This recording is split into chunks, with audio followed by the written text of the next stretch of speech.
안녕하세요.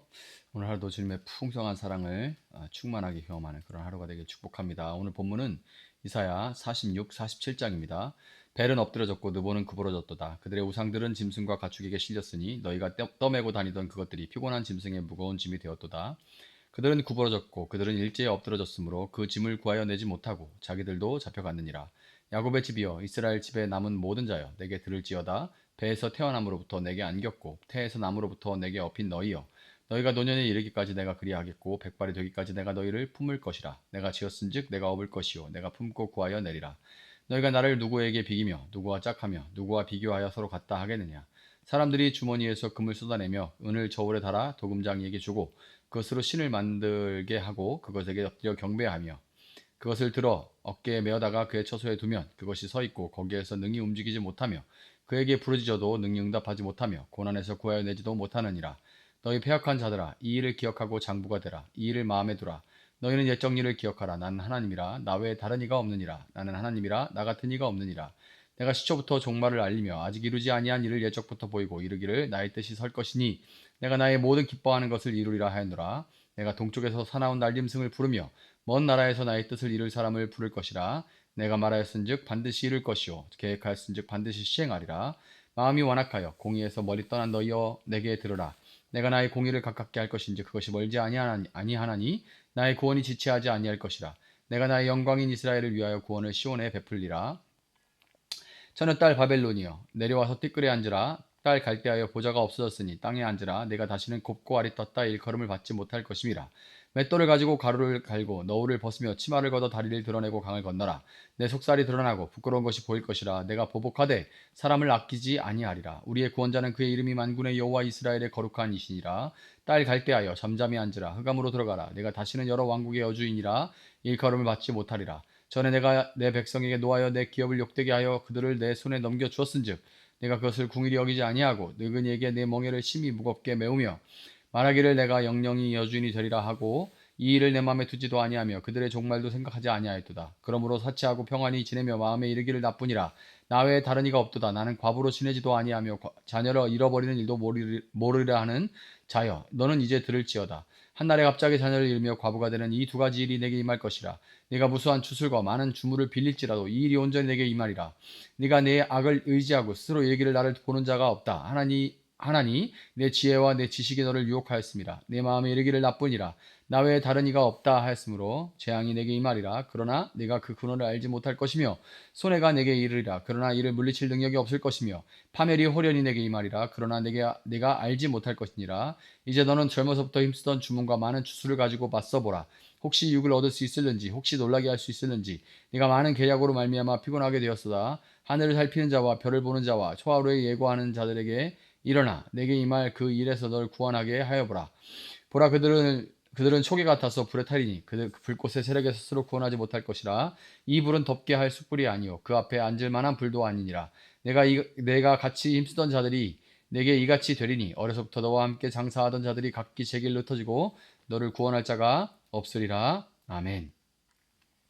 자, 2600년 전에 바벨론이란 거대한 제국의 포로로 끌려간 이스라엘 백성들의 눈앞에 펼쳐진 바벨론의 수도는 이스라엘과는 비교할 수가 없었습니다. 모든 것이 너무나 웅장하고 대단했죠. 높이 솟은 신전들과 견고한 성벽, 화려한 궁전들은 그 웅장함으로 포로로 잡혀간 이스라엘 백성들을 압도했습니다. 세상의 모든 부와 건세가 바벨론에 집중되어 있는 것처럼 보였어요. 이런 거대한 힘 앞에서 포로된 이스라엘 백성들의 마음은 어땠을까요? 아마 깊은 절망과 무력감에 빠져 있었을 겁니다. 하나님은 정말 우리를 잊으셨는가? 이 막강한 제국 앞에서 우리는 어떻게 구원받을 수 있을까? 하는 이런 의심들이 자동으로 그 마음 가운데 올라왔을 겁니다. 도저히 내 힘으로는 이길 수 없을 것 같은 상황 앞에서 하나님은 본문 1절과 2절로 답을 시작하십니다. 벨신이 고꾸라졌고 느보신이 넘어졌다. 짐승과 가축이 그 우상들을 싣고 간다. 힘겹게 떠매고 다니던 것들이 피곤한 짐승에게 무거운 짐이 되었다. 우상들은 한꺼번에 넘어지고 고꾸라졌다. 우상들은 자기들을 싣고 가는 자들에게서 도망쳐 나오지도 못한다. 오히려 우상들은 포로가 되어 잡혀간다. 아멘. 벨과 느보는 당시 바벨론 사람들이 최고의 신으로 섬기던 우상들의 이름입니다. 그들은 이 신들이 자신들을 지키고 복을 준다고 굳게 믿고 있었죠. 평소에는 화려한 신전 가장 높은 곳에 자리하며 사람들의 경배를 받았을 것입니다. 그런데 지금 그 신들의 모습이 어떻다고 말하고 있나요?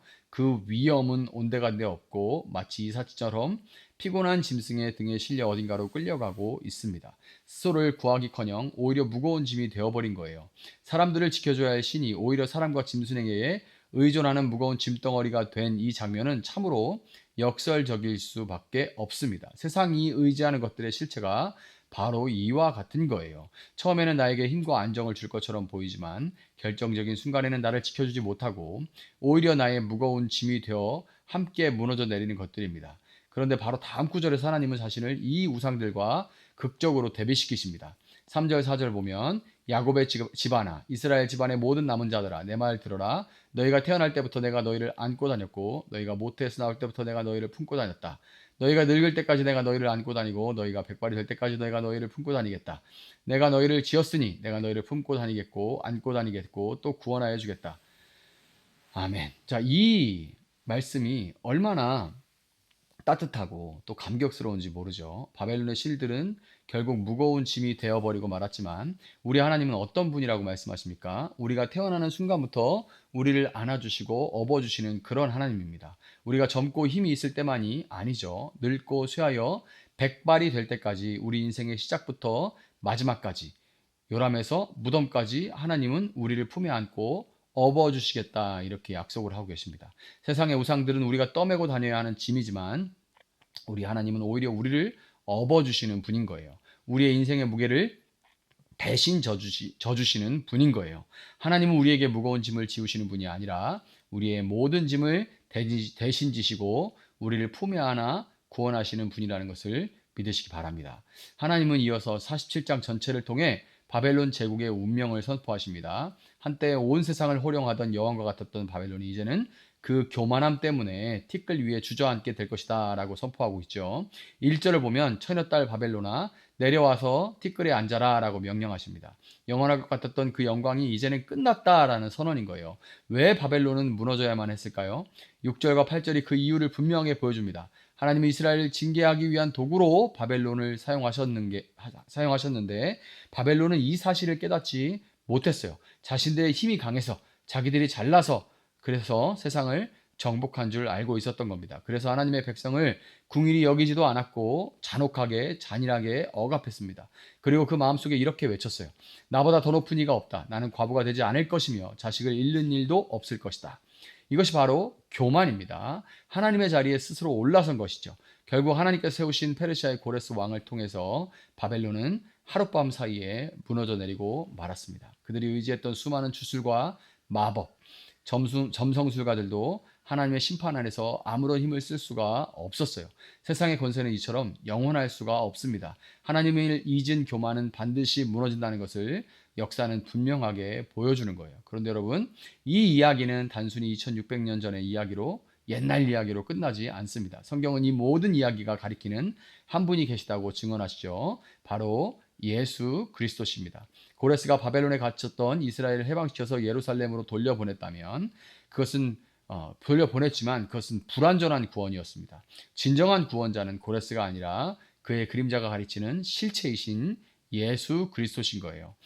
예수께서는 이 땅에 오셔서 우리를 죄와 사망이라는 거대한 바벨론의 권세에서 해방시키셨습니다. 엎드려진 벨과 느보처럼 무력한 우상이 아니라 친히 십자가라는 무거운 짐을 지심으로 우리의 모든 죄의 짐을 대신 짊어지셨습니다. 그리고 우리를 태에서부터 노년에 이르기까지 업어주시겠다는 그 약속을 십자가에서 예수님은 온전히 성취하셨어요. 또한 성경의 마지막 책인 요한계시록은 이 세상의 마지막을 이야기하면서 하나님을 대적하는 이 세상의 시스템을 큰 성 바벨론이다 라고 부릅니다. 고대의 바벨론처럼 오늘날의 세상도 자신의 부와 힘, 기술을 의지하면서 교만하게 서 있습니다. 영원히 언제나 그럴 것처럼.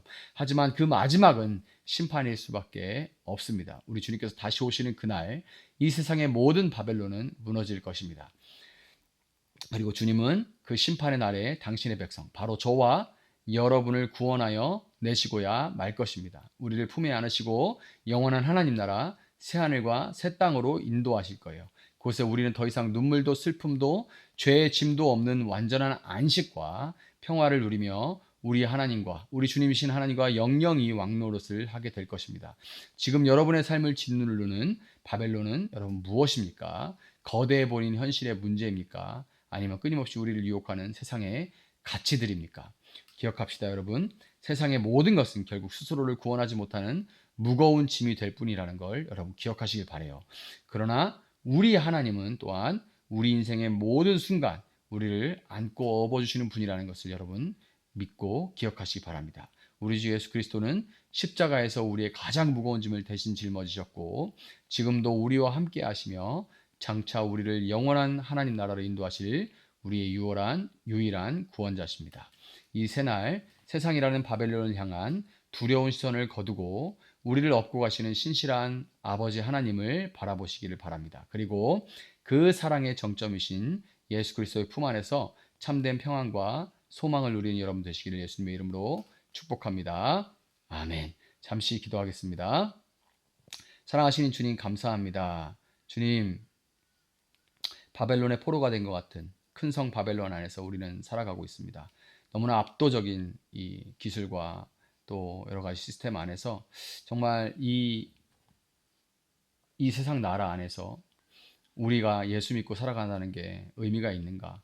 과연 이렇게 우리가 살아갈 수 있을까라는 걱정과 근심과 불안이 찾아올 때가 많이 있습니다. 그러나 하나님은 온 우주의 왕이심을 우리가 이 시간 다시금 믿고 선포합니다. 하나님, 그 하나님을 붙들고 살아갈 수 있도록 주님 도와주시고 하나님 붙들고 살아갈 때 하나님께서 우리를 어떻게 보호하시고 어떻게 인도하시는지를 날마다 더욱 풍성하게 경험할 수 있는 저희들 되어줄 수 있도록 도와주시옵소서. 그렇게 행하실 주님을 찬양합니다. 감사하며 예수님의 이름으로 기도합니다.